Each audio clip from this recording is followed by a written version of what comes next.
Hey everyone, welcome back to the channel. Brendan here, aka Cliff Jumper, and happy National Cliff Driving Awareness Month. Yes, it is the anniversary month of when I drove off a cliff and became Cliff Jumper some years ago. There is a video about that, a couple of videos actually, so feel free to check those out if you are interested in what happens to a Volkswagen Corrado when you drive off a 300-foot cliff in Malibu.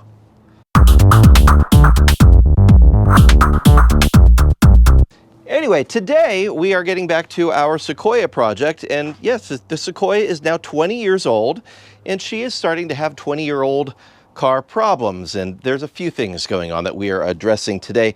Let's start with the first, and that is we are getting an engine code, a check engine light, because of evaporative recovery stuff, and we've been going through the system. We've replaced purge valve, we've replaced purge valve, we've been going through and checking all the connections and making sure there aren't vacuum leaks, and we are still getting a vacuum leak, and most likely it is this thing, because we are still getting smoke out of the filler pipe, the fuel filler pipe, and this is the only thing left in the system that it could possibly need. Now this is a brand new unit that we just got. Previously, I removed the old unit, which is underneath there, so we'll have to take out the spare tire to get to it. But we'd already taken it out. I'd inspected it. It didn't seem like there were any leaks. We replaced the purge valve in the original one, and still getting leaks, which means there's an internal failure in the old one. So we're going to go ahead and replace it with a brand new unit. That requires us to remove the spare tire, and the thing we need to get to is up inside there. So, removing the spare tire on a Sequoia, if you've never done it before, involves sticking your tool down through this little hole here. There is a cup that is supposed to catch it back inside, and that lets you use the hoist, which lowers this. And in previous videos, we replaced that winch, we replaced that hoist. There's some rear end damage on our car. This was rear ended, it's slightly askew, so things don't quite line up the way they're supposed to. So it's kind of a pain in the neck to get this lowered, but I think we can manage this. We've done it a few times recently. We'll go ahead and lower that, and we'll be able to access this and swap it out. I know there are folks that have never bothered to look at this toolkit, but the tool for removing your spare tire usually comes in several sections, and these are the ones that we're most concerned with here. They've got kind of the square end piece, and that is what is going to go into the hole right here. And from underneath, I will have to climb under there and guide it into position, because I can guarantee you in mine, it is not going to line up perfectly just because stuff is messed up. If your car does not have rear end damage, it should just slide perfectly in, but you still might need to crawl underneath here and line it up. Now, since mine isn't lined up, just FYI, that's going to go on there, and that will allow us to lower the spare tire down. So looking right up through there, you can see it kind of coming through. I should have enough room to be able to reach my hand up in there. You see up in there, that is the cup that the rod needs to insert into in order to properly operate the winch. And I'm going to need both of my hands in order to get this lined up and lowered. So I'm just going to put this down here for a second. 20 minutes later. So up in there, you can see we've got it lined up. The rod is inserted into the receiving cup. So we should be clear to lower the winch down.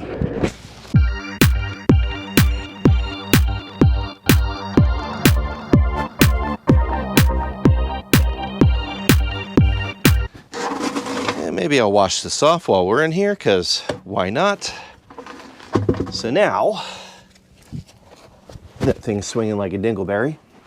Now we can see this is what we need to swap out. So there are just a few hose clamp connections up here, and a couple of, I think, 13mm bolts that hold it in place. So this should go fairly quickly. One electrical connector. Go ahead and unplug that. We'll go ahead and get some tools and undo these other connections, and this should go fairly smoothly.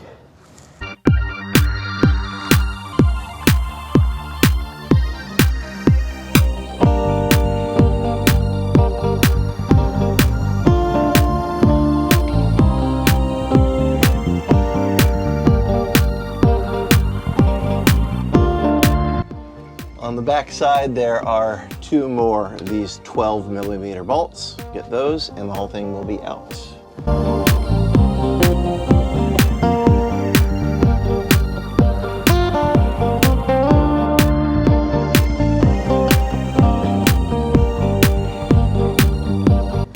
And our new one should slot in place right where this one came from.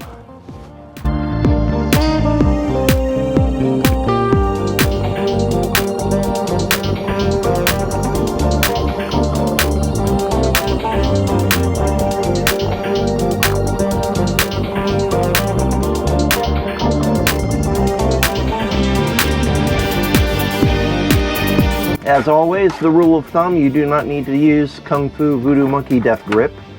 Just get them tight.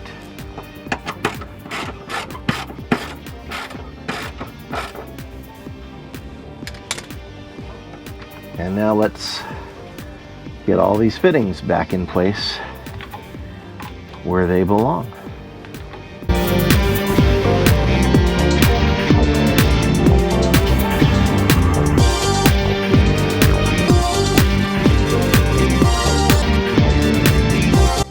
And this came with a brand new hose to replace this old rotted out thing. So yeah, we're definitely going to use the brand new one. We'll go ahead and remove this old and busted one.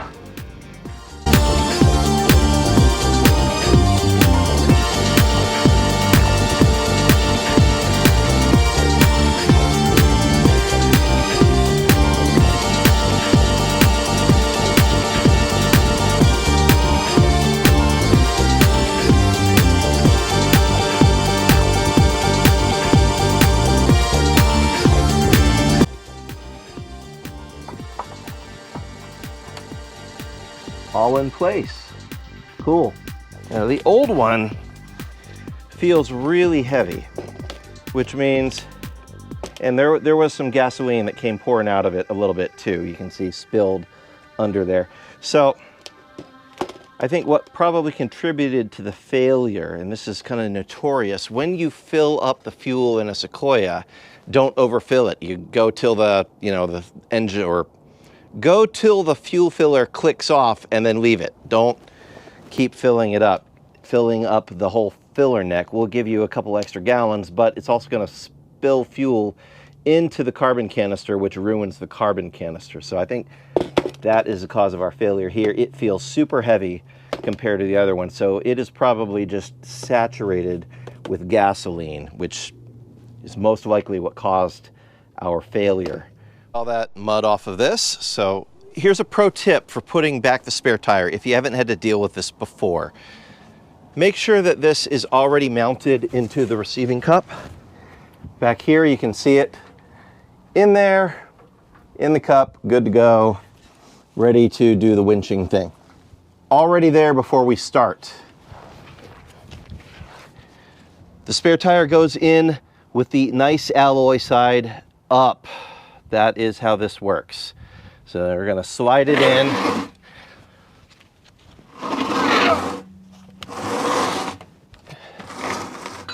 And get it kind of centered in there to where the dangling partice pole, or whatever you call this, we want that to fit inside and grip like that as we start to winch. So sometimes if you have two people, holding it already in place before you start winching will make sure it doesn't get off center and pop out, because that is a bad day for everyone. So you want it to sit nicely like that. So I'm going to hold this in place with the one hand while cranking with the other hand to take up slack.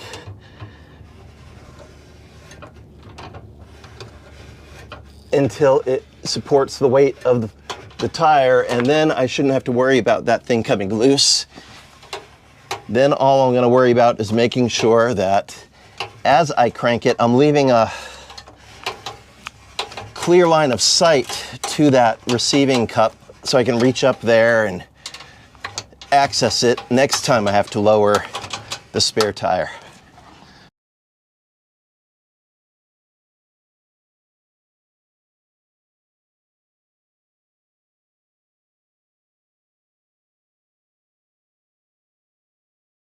As you're cranking this, you just want to get it tight. Once it feels tight, you're done. Don't crank it until things are like crazy Superman strength, because you will break the winch. And there you go.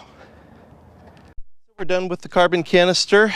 That is going in the trash, and we got a new one in there. And now I will go back and I will check for more leaks in the evaporative recovery system. Hopefully we are good to go, because that was definitely an issue. And I'll report back. If you needed to swap one of these out, I hope this helped you out. God bless. Make sure you hit like, subscribe, share. See you next time. Bye-bye. And on that terrible disappointment,